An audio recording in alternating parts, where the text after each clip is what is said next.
أعوذ بالله من الشيطان الرجيم بسم الله الرحمن الرحيم الحمد لله رب العالمين والصلاة والسلام على سيدنا ونبينا أبي القاسم المصطفى محمد اللهم صل على محمد وعلى محمد وعجل فرجه وعلى أهل بيته الطيبين الطاهرين واللعنة الدائم على أعدائهم أجمعين من الآن إلى قيام يوم الدين. For the love of our beloved Prophet and his beloved progeny, please recite a second loud salawat. Allahumma salli ala Muhammad wa ala Muhammad wa ajil farajah. For the hastening in the return of our beloved 12th Imam, please recite a third and loud final salawat. Allahumma salli ala Muhammad wa Muhammad wa ajil farajah. The topic that we intend to discuss tonight, inshallah, is the topic of professionalism in Islam.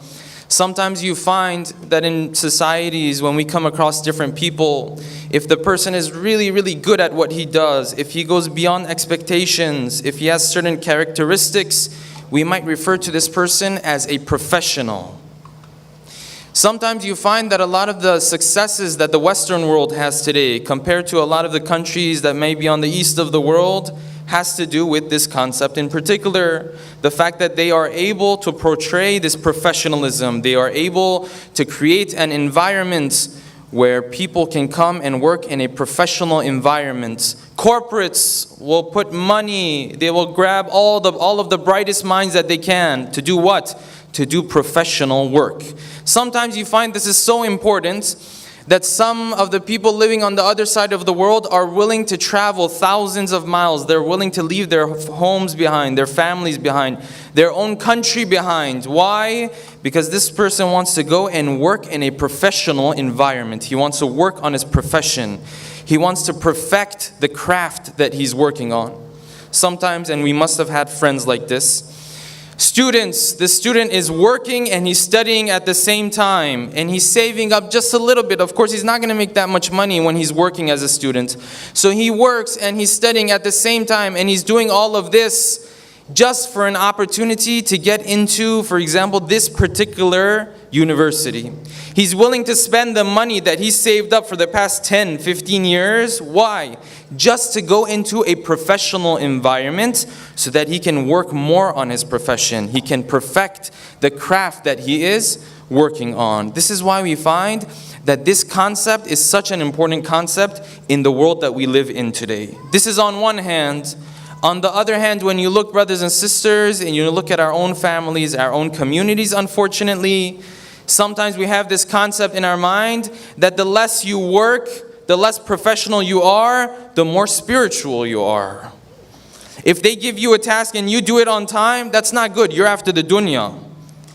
But if they give you a task and you say, inshallah, I'll take care of it, and then you're a little bit late too, and you don't really do a good job at it, then you're a spiritual person.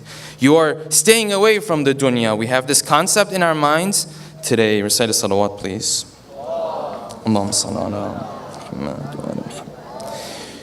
So having understood the importance of this topic, there are 4 questions that we want to answer. Number 1, when we call someone a professional, what exactly are we trying to say about this person? What are the characteristics that make someone a professional as opposed to someone that we will call, for example, an amateur or someone who's not a professional? Number 1. Number 2, what is Islam's opinion about all of this? Does Islam even care about the concept like this? Do we even have verses of the Quran or Hadith telling us to be professionals or not? Number 2. Number 3, regarding this concept, which teaching of Islam is it that makes the viewpoint of Islam far more superior to what we can learn from the West in this regard? The West has its own viewpoint. The West has its own stance regarding this issue. But Islam has that and something more. What is that Islam adds that makes Islam superior in this regard? And number 4, what examples do we have from the lives of our ulama that display true professionalism? The way they went after their goals, the way they tried to achieve the feats and the goals that they were trying to achieve, they were displaying true professionalism throughout this journey. Inshallah, we will try to go through these 4 questions and strive to provide answers to them. Recite a salawat, please. Allahumma salli ala Muhammad wa ala Muhammad. So you say you want to learn about professionalism, you want to know what Islam says about being a professional. When you go to the Quran and Hadith, you don't even find such a word. There is no such a term in Islam. Why is that? Because this term of being a professional is really, it's not one thing, it's a compilation, it's a collection of 3 or 4 different characteristics that someone has.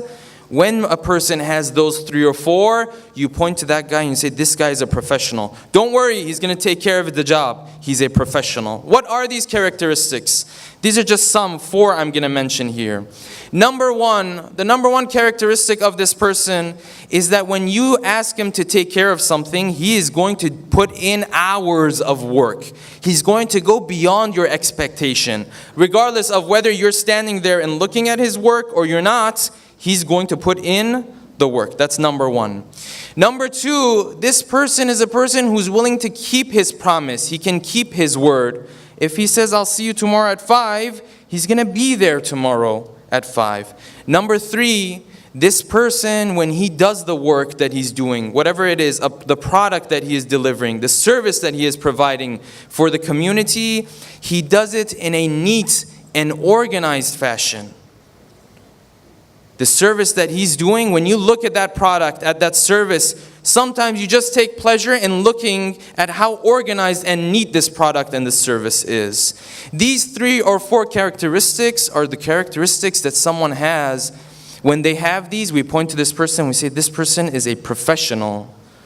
When you dissect this concept in this way, then you find, no, Islam has a lot to say about these, about each one of these characteristics individually. Yes, if you go looking for hadith about professionalism, you're not going to find any. But individually, when you look at these characteristics, you find that Islam has a lot to say about it. And brothers and sisters, just a point here before we continue. If we find that we are where we are today as Muslims, and even more so as Shia of the Ahlul Bayt, it's because, brothers and sisters, we are lacking this concept of professionalism in almost everything that we do. Almost everything that we do, you find this concept of professionalism is not there. Regardless of whether it's delivering a lecture, holding a majlis, all the way to the smallest things that we do in our lives. Of course, I'm not referring to what we have here, alhamdulillah. But my point is, this is something that is the underlying concept of many of the problems that we have. Not just in our communities, in the world as a whole. Today, when you say the word Western, it's somewhat synonymous with the word professional. When you say Western, what comes to your mind? Professionalism, quality. When you say Eastern or Oriental sometimes, and this is an unfortunate fact, when you say Eastern, Oriental, the exact opposite of it comes to our minds. So as we are going through this, brothers and sisters, let's understand that if we are able to adapt and embrace this concept and carry it out in our lives, the world as we know it today, the role that we play as Muslims and as Shias would be very different. The impact that you would have would be very different, and I will show examples of that, inshallah. Please recite salawat.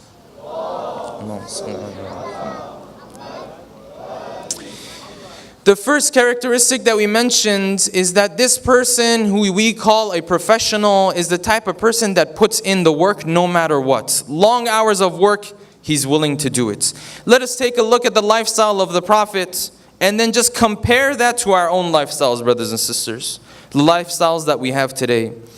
When you look at the Prophet of Islam, the moment he left the city of Mecca and he came to the city of Medina, he was just starting to build a community. Before that, he had companions. Before that, he had people who would follow him. But he had not built a community yet. He had not built institutions yet. He had not even built a masjid yet.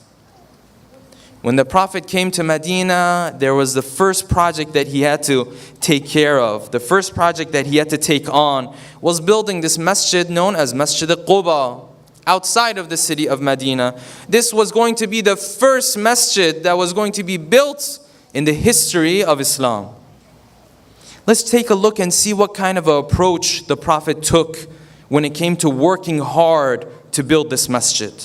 They say the Prophet, he took part in the work with the other Muslims. The Prophet didn't sit back and say, I just got out of Medina in a miraculous way. God just saved me. So I'm going to have to settle down for a couple months. You guys go ahead and build this masjid. We need this masjid for our community. You go and build it. When you guys are done and everything is fine and okay, then I'll come, inshallah. I'll be with you guys. That's not what the Prophet did. The Prophet, from the very first moment, he started taking part in building this masjid. So they saw the Prophet, he goes, sometimes he picks up the mud that they use, sometimes he's picking up these bricks, and these were big bricks, mud bricks. Some of the companions of the Prophet, they come up to the Prophet, they say, Ya Rasulullah, our hands are empty. Why don't you give me that mud brick that you're taking? It's too heavy for you. The Prophet would respond with a very interesting response, brothers and sisters. When this person would come up to him and say, my hands are empty, Ya Rasulullah, don't put yourself through so much trouble. The Prophet would say, I'm taking this. If you want to do a favor for me and your hands are empty, instead of taking this out of my hand, go grab an extra one so we can work faster. The Prophet was not a fan of just getting by. I don't know if you've seen people like that before. In life, this person, he's just trying to get by. Just enough money to live and breathe. Just enough relationships to be alive, and that's it. This is not how the Prophet went about this world. No. He said, my hands are full, your hands should be full too, so that we can get done with this project faster and quicker. Recite a salawat, please.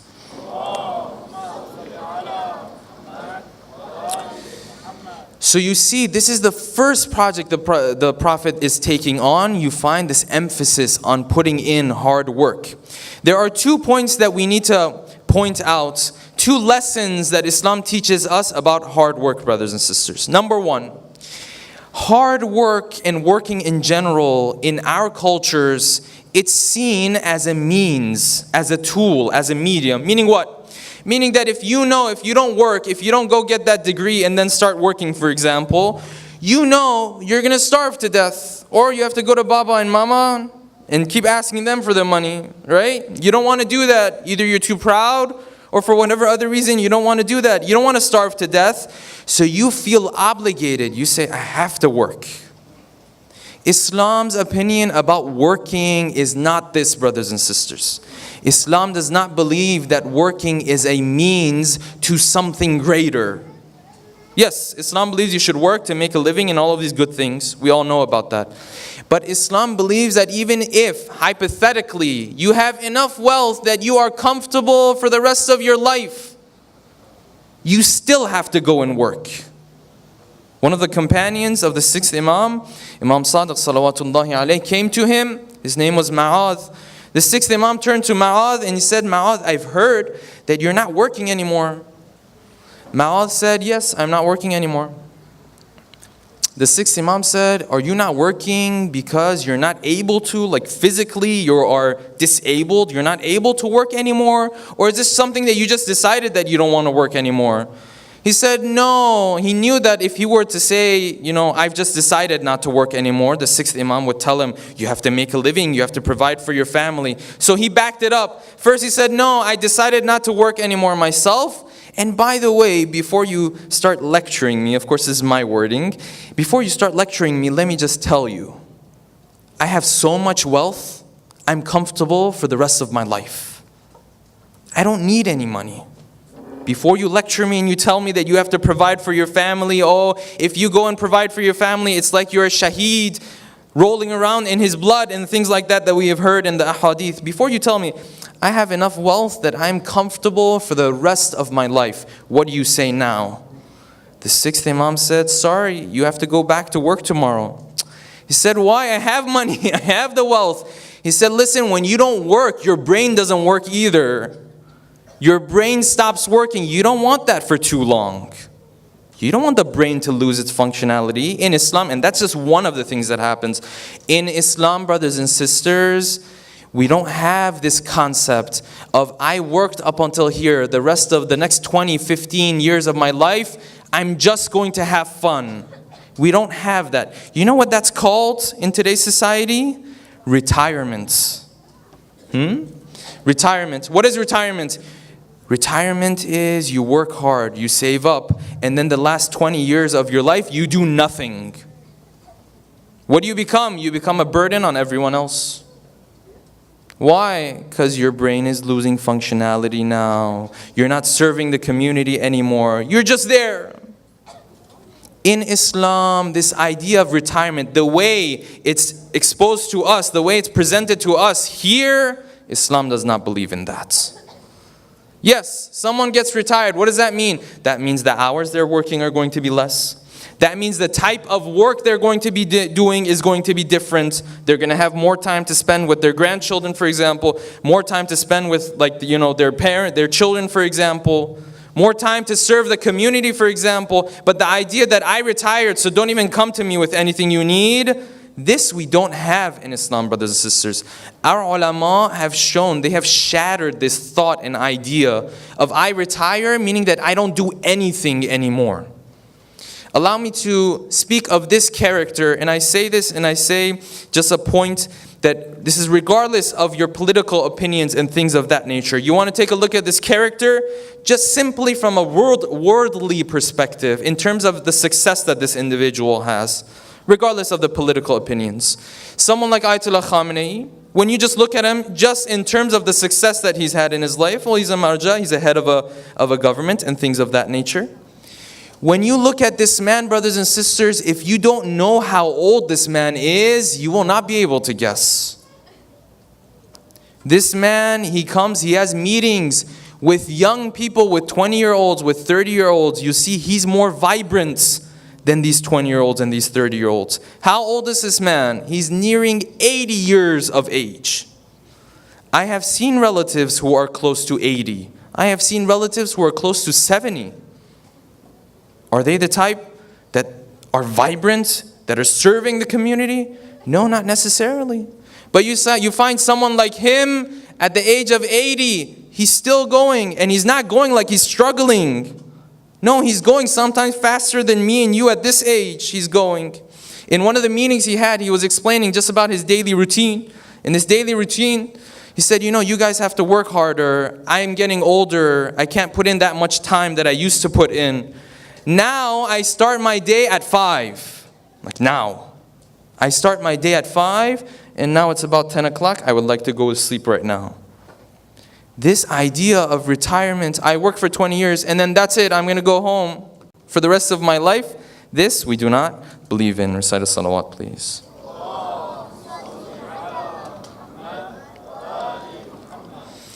Another person that you see this in, brothers and sisters, is Imam Khomeini. Imam Khomeini, until the last moments of his life, this man was leading this movement.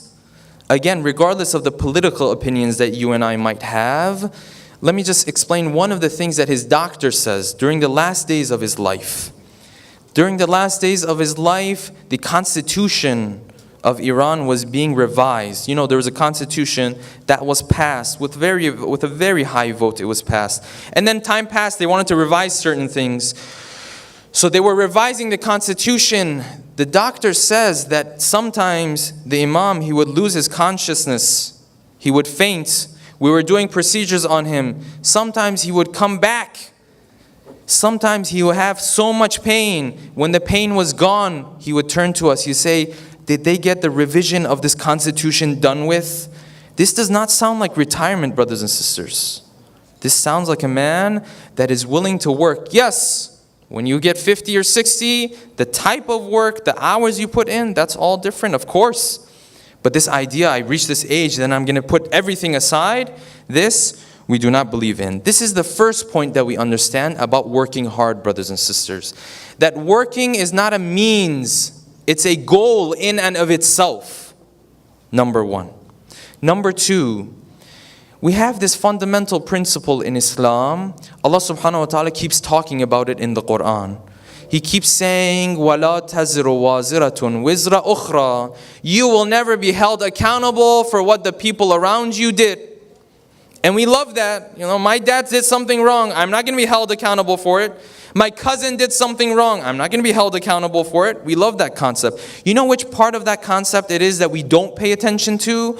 Allah subhanahu wa ta'ala, a couple verses beneath that verse, when He says you're not going to be held accountable for the mistakes that other people do, you know what else He says? He says you also can't take credit for the work that other people do. وَلَا تَزِرُ وَازِرَةٌ وِزْرَ أُخْرَى. And then a couple verses later, He says, وَأَنْ لَيْسَ لِلْإِنسَانِ إِلَّا مَا سَعَى. Like you're not going to get credit for anything except how far you pushed yourself. وَأَنَّ سَعْيَهُ سَوْفَ يُرَى. And then we'll see how much work you actually put in. How do we take credit for the work that other people have done for us? I'll give you an example. We see a convert, brothers and sisters. This convert has changed his life 180 degrees to embrace the religion of Islam. It's no small achievement. Okay. We see this person and we say, oh, did he embrace Islam? He did? Oh, he didn't? Oh, didn't accept the truth. And then when it comes to our own lives, brothers and sisters, we have grown up in Muslim families, in Muslim environments. In environments that the names of these people that are all around us were taught to us since we were 5. And then when Allah subhanahu wa ta'ala asks us to change the smallest thing in our life, we can't do that. And then we sit there, we say, oh, he converted to Islam. MashaAllah, I was Muslim from the moment that I was born. Such a great person. Allah subhanahu wa ta'ala is not going to give you credit for that because that's not what you push yourself for. Islam teaches us whatever you had from the people before you, you had, that's fine. What Allah subhanahu wa ta'ala is going to count for you is how hard you push yourself. Otherwise, this person might have done something great. Sometimes you find a grandfather does something.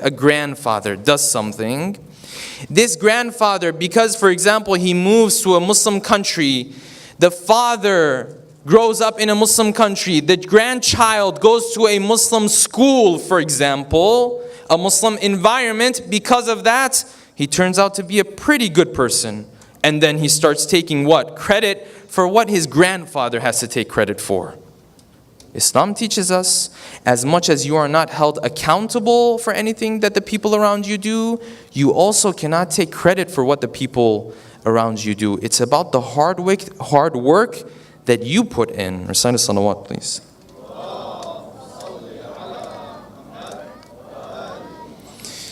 This is why, brothers and sisters, on one of the trips that the Prophet had, this was near the end of the life of the Prophet. He went for the Battle of Tabuk. The Battle of Tabuk was with the Roman Empire, which was a power at that time. He went to this battle, he was coming back. One of the companions, one of the Ansari from the city of Medina came outside of the city to welcome the Prophet back to the city. This was something that was customary. They used to do that. The Prophet came, he saw this man is cheering this army of Islam that's coming back. He shook hands with this man. The moment he shook hands with this man, the Prophet paused for a second. The Prophet was surprised.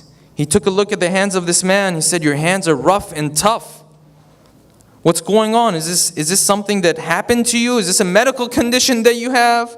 Or is it something else that happened to you? The Prophet was genuinely concerned about this person. This person said, no, Ya Rasulullah, it's not a condition or anything like that. It's because all day I work with equipment, I work with shovels and ropes. Because of that, my hands are rough and tough in this way. My skin is not soft. Did the Prophet say, oh, that's very good, mashallah, but guess what? We just came back from a battle. We did harder work than you did. No. What did the Prophet do? The Prophet bent down and kissed the hands of this man. And then he turned to his ashab. He said, all of you, look, these are the hands that hellfire will never touch. Why? Because the Prophet knows that this community of Islam, as much as it needs people to go out there and defend it, it also needs people to build it. It also needs people that will create things. It's easy to go out there and ruin things. What's difficult is building things, working on things, putting together projects. The Prophet knows that at the end of the day, what is going to keep this Muslim society going for 1400 years is going to be people who will be willing to put in this type of hard work. Recite a salawat, please.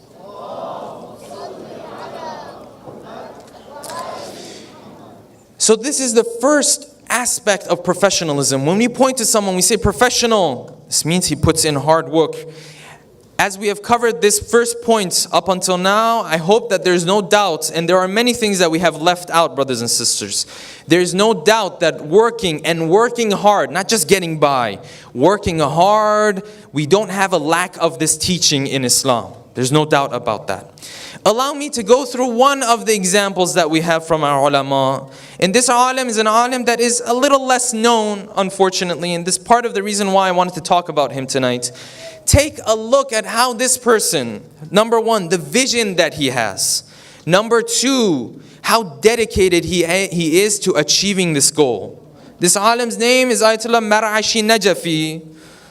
Right? Many people will say, oh, I know where he's from Najaf. Well, Mar'ashi Najafi. Mar'ashi Najafi was one of the people, he started his studies where? In Najaf, obviously. Najaf was the center. This person has put together a library. When you go and you visit the city of Qom, near the shrine of Lady Ma'asuma, there's a library. Everyone knows. They point to it and say, this is the library of Ayatollah Mar'ashi Najafi. This library is special. Why? Because it's just a library? No, because it's the biggest library of handwritten books in all of Iran. It is the third largest library of handwritten books in the world of Islam. Okay. When you look at libraries like that, brothers and sisters, it's not a couple people who put these libraries together. Usually, it's a couple of people, it's a community, it's a university. With the help of a government, they're able to put together a library like that. Okay. When it came to Ayatollah Mar'ashi Najafi and his library, brothers and sisters, that was not the case. Many people do not know the story behind him putting together this library. What was happening? Was this person in love with books? Is that why? Did he want to show off his knowledge? Is that why he was gathering all these books? No. What Ayatollah Mar'ashi Najafi, what he observed was this. He was studying in the city of Najaf. What he found was that there are these British merchants, British businessmen. They come inside the bazaar. People, their grandfathers, their fathers are ulama, scholars. They have these books. They've inherited these books. But they don't understand the importance of this heritage. They don't understand the importance, the value of a handwritten book. So what do? They need some food today. They sell the book for nothing, dirt cheap. They're selling these books. To who? To businessmen who are working on behalf of the British consulate. What do these British people do? They buy these books at such cheap prices. They take them back to Britain and they are stealing the heritage of the Muslims. This is the vision. He understands that 200, 300, 500 years from now, how valuable these books are going to be. So he sets out on a mission with the help of a government? No, on his own. Sets out on a mission. He says, I'm going to go around and buy as many of these books, these handwritten books. These aren't just random books that we have. He says, I am going to go around and buy as many of these books as I can so that I can save the heritage of the Muslims. The Muslims right now, they don't understand how valuable these books are. He starts going around, but this Ayatollah Mar'ashi Najafi, he's not a businessman. He's not making thousands of dollars a day. He has very little money. So what does he do? He starts cutting in his own expenses. First, he cuts from his own expenses. It's not enough money to buy the books. Then he cuts one of his meals. No lunch. Then he goes further. He starts working at night in workshops that used to grind rice. He starts working there. And then he still sees he can't buy these books, or not as much as he wants. He starts taking on salat and saum, istijari. Someone passes away. They need someone to pray for them. They need someone to fast for them. They pay someone to take care of that. He starts taking these on. And by doing this, little by little, he starts buying one book, another book, until a point comes where Ayatollah Mar'ashi Najafi has bought 1,000 of these books.